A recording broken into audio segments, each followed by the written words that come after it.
Hey guys, how's it going? This is Gina with Impressive Glow Spray Tan and Teeth Whitening Training. Just a little FYI.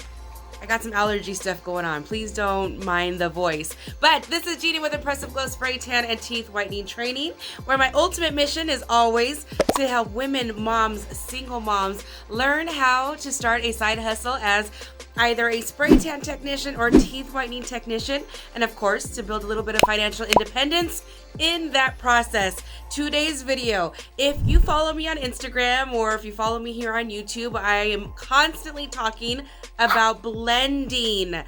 Some technicians do this, some don't, but I often give you examples of when to blend. Today's video is all about when not to use your blending brush. So if you're interested in that, stay tuned.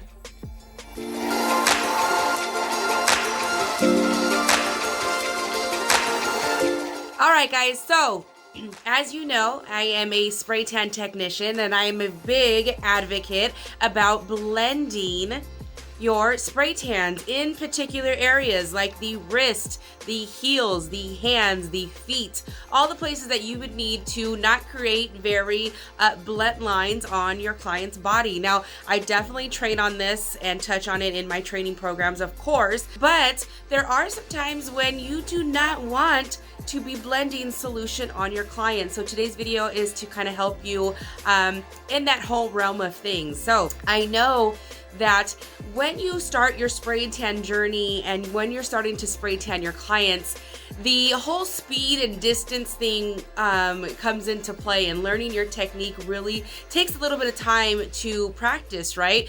And it is very easy at the beginning to oversaturate your clients in certain areas.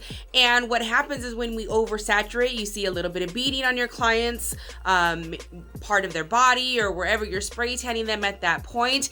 And everybody's first instinct at that time when they have this blending brush in their hand as they're spray tanning is to get right in there and start blending out that solution where you may have oversaturated. Stop what you're doing.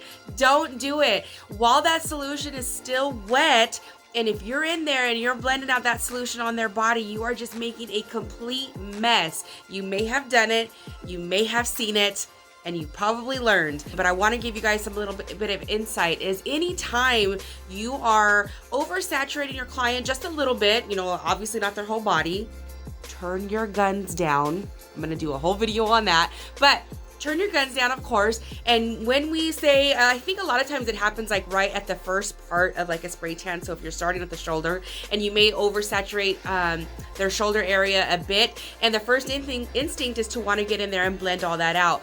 Let it set, because as that spray tan is continuing and that appointment is continuing, if your gun is turned down well enough where you have enough control over that solution on their body, by the time you turn them around, complete that spray tan, and you come back to this spot, it's probably already taken care of by itself without you going in there and blending it and making more of a mess of it. So slow down a little bit, let the saturation kind of soak into their skin just a little bit.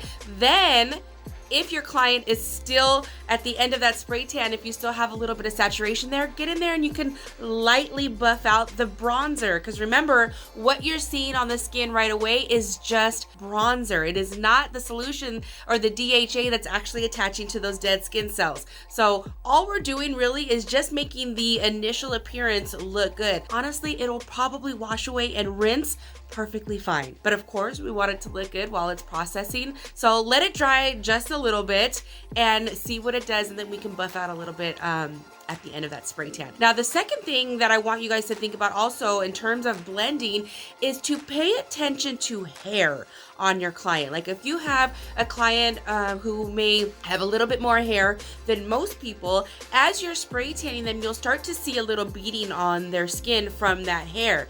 And instantly, again, what we want to do as first time early technicians is we want to get in there and we want to blend that out.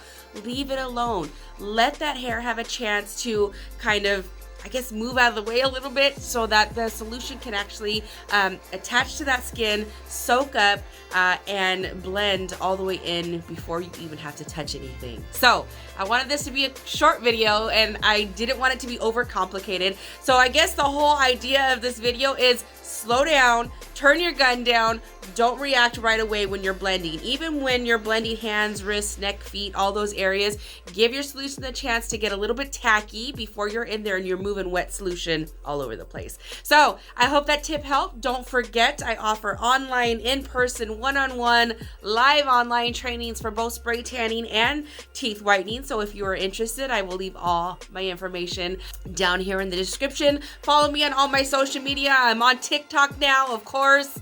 Follow me because I don't know what I'm doing over there. Again, make sure you subscribe so that my kids think that I'm cool, and I now have like 2,500 followers. They said I'm not cool until I reach 10,000. So help me out. Thanks, guys.